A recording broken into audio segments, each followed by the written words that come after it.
जय हिंद दोस्तों, राम राम से वहीं को। आज सबसे पहले असम के सीएम हेमंता बिस्वा शर्मा जी को मेरा दिल से सैल्यूट है। और सिर्फ आज ही नहीं मेरे भाई, हमेशा रहेगा। क्योंकि हेमंता बिस्वा शर्मा जी का काम ही कुछ ऐसा है। वो देश हित में काम करते हैं मेरे भाई। लेकिन वहीं पे मेरे भाई हमारे भारत के बहुत लोग हेमंता बिस्वा शर्मा जी का सपोर्ट कर रहे हैं, तो कई लोग ऐसे भी हैं जो हेमंता बिस्वा शर्मा जी के काम को विरोध कर रहे हैं। ये विरोध करने वाले वो लोग हैं मेरे भाई जो सिर्फ अपने आप के लिए सोचते हैं, यानी कि खुद के लिए सोचते हैं, देश जाए भाड़ में। ये लोग वही लोग हैं मेरे भाई जो हेमंता बिस्वा शर्मा जी का विरोध करते हैं। हेमंता बिस्वा शर्मा जी ने मेरे भाई एक ऐसे कानून को ख़त्म किया जो 1937 में मुस्लिम लीग के सैयद सैदुल्ला ने 1937 में शुरू किया था। क्या? 2 घंटे की नमाज के लिए छुट्टी का 1937 में मेरे भाई। और अब जाकर आसाम के सीएम हेमंता बिस्वा शर्मा जी ने इस कानून को ख़त्म किया। लेकिन मेरे भाई अब मुस्लिम लॉ बोर्ड अब कुछ और भी कह रही है कि एक नियम लाने के लिए, वो मैं आपको आगे बताऊंगा। पहले इस बात को मैं आपको बताता हूँ। इस कानून को मेरे भाई जो 2 घंटे छुट्टी वाली थी, नमाज वाली, ख़त्म करने के बाद अब लोगों में हुड़दंग मचा हुआ है। कई खास समुदाय के लोग ये कह रहे हैं कि हमारे अस्तित्व को ख़त्म करने की कोशिश की जा रही है। मेरे भाई अस्तित्व किसी का ख़त्म नहीं होता अगर कुछ नियम अगर देश हित में लाया जाए तो। क्या हम लोगों ने, यानी कि सनातन धर्म के लोगों ने कभी ये बोला है कि हम पूजा पाठ के लिए हमें 2 घंटे की छुट्टी चाहिए, 1 घंटे के लिए छुट्टी चाहिए? क्या सिखों ने कभी बोला है? क्या कभी ईसाइयों ने बोला है? क्या कभी बौद्धिस्टों ने बोला है कि हमें 2 घंटे की छुट्टी चाहिए? नहीं। लेकिन ये क्या कोई खास लोग हैं क्या कि इन्हें 2 घंटे की छुट्टी दिया जाए? और मेरे भाई ये असम में ही नहीं, पूरे देश में इस कानून को लाना चाहिए और ये बहुत ज़रूरी है। खैर, कई लोगों को हमारी बातों से तो बहुत अभी गुस्सा आ रहा होगा, और गुस्सा आना भी चाहिए। अरे मेरे भाई, तुम लोगों को देश हित के बारे में नहीं पढ़ी, देश के बारे में नहीं सोचना, सिर्फ अपने आप में सोचना है।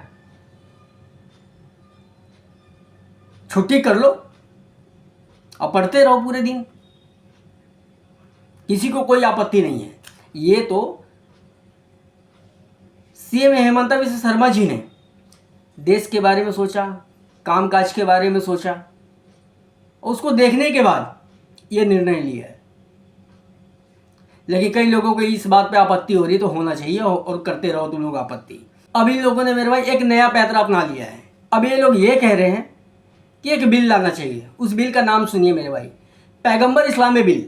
अब आप लोग ये सोच रहे होंगे कि ये कौन सा बिल है और इससे क्या होगा? तो इन लोगों का ये कहना है मेरे भाई कि अगर कोई पैगंबर साहब यानी कि मोहम्मद साहब के बारे में अगर कोई गुस्ताखी करेगा तो उसके लिए सख्त से सख्त कार्रवाई करने के लिए इस नियम को लाया जाए। तो मेरे भाई आप लोगों से ही सवाल है, फिर तो हिंदू लोग भी बोलेंगे, फिर ईसाई लोग भी बोलेंगे, फिर सभी लोग बोलेंगे। और सिर्फ तुम्हारे लिए ही क्यों, अगर आएगा तो सभी के लिए आएगा। तुम्हें जितना अगर पैगंबर साहब की अगर फिक्र है तो हमें भी तो अपने देवी देवताओं के लिए फिक्र है।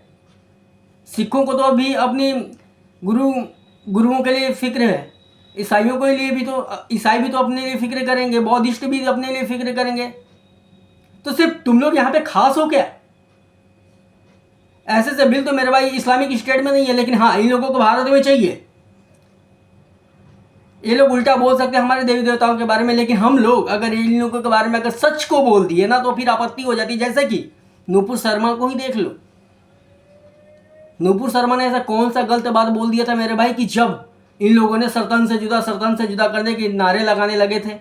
हाँ, सच ही बोला था ना। लेकिन ये लोग तो हमारे देवी देवताओं के बारे में हर समय गलत बोलते रहते हैं। हमारे धर्म, हमारी संस्कृति के बारे में लोग समझते नहीं, लेकिन फिर भी हमारे देवी देवताओं के बारे में आप शनाप बोलते रहते हैं। लेकिन कभी हिंदुओं ने ये नहीं बोला कि हम ये कर देंगे, वो कर देंगे, लेकिन ये लोग झट से तुरंत बोल देते हैं कि सर्तन से जुदा। तो मेरे भाई ये भारत है, यहाँ पे नहीं चलेगा। और जहाँ पे चलता होगा जाकर के वहाँ पे चलाओ। तुम्हारा पड़ोसी भिखारी देश है ना पाकिस्तान, वहाँ पे जाकर के चलाओ, वहाँ पे चलेगा। पता नहीं ये कौन सी दुनिया से आ गए मेरे भाई कि ये लोग अपना अपना कानून लेकर के आने के लिए हर समय सरकार के ऊपर दबाव डालते रहते हैं। और कुछ मेरे भाई हमारे ही लोग इसका समर्थन भी कर देते हैं। पता नहीं कैसे मानसिकता वाले लोग हैं ये लोग इन्हें अपने देश के बारे में जरा सा भी सोच नहीं। ये लोग अपने बारे में न जाने कौन कौन से सिस्टम लेकर के आते रहते हैं। अब ये देखो वक्फ बोर्ड, ये लगता है कि एक ना एक दिन मेरे भाई पूरे भारत में ही कब्जा कर लेगा। ये सारी जो ज़मीनें वक्फ बोर्ड का है। तो जरा सा सोच को बदलो, समझ को बदलो और थोड़ा सा शिक्षा के ऊपर में फोकस करो। ये सब जो पढ़ते हो ना तुम लोग, न जाने पढ़ करके कहाँ जाओगे और पता नहीं क्या क्या बनोगे तुम लोग। सोचो समझो और फिर कुछ बोलो। और ये देश मेरे भाई